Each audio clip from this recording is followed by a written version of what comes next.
when a Tacoma woman began noticing small things out of place in her home. A kitchen cabinet left open, food missing from the fridge, lights she was certain she'd turned off glowing in the hallway. She blamed exhaustion.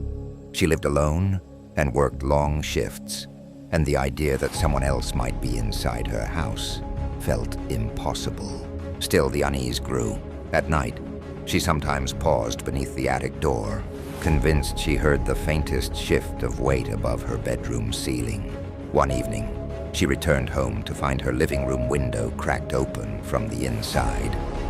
That was the moment her fear finally outweighed her doubt. She called police, who searched the house thoroughly and found nothing unusual on the main floors. But as they prepared to leave, one officer stopped beneath the attic entrance. He thought he heard something, a soft scrape, like fabric brushing wood. He pulled the string and climbed up. The beam of his flashlight swept across a makeshift nest.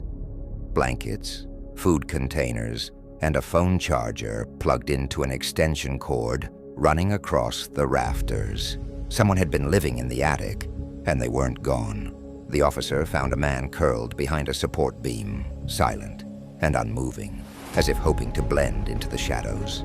When pulled down, he refused to speak or identify himself, staring blankly at the homeowner as if he'd been expecting her reaction.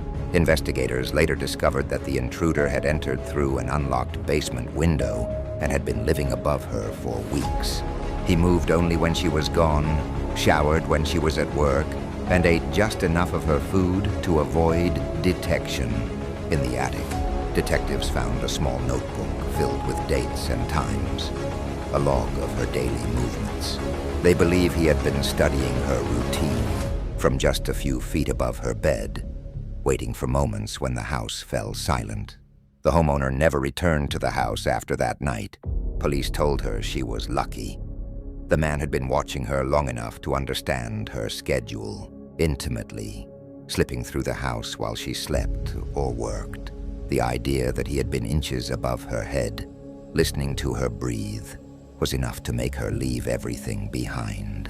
And the officers who responded said the same thing. The scariest part wasn't what he did. It was how long he'd been there without her ever knowing.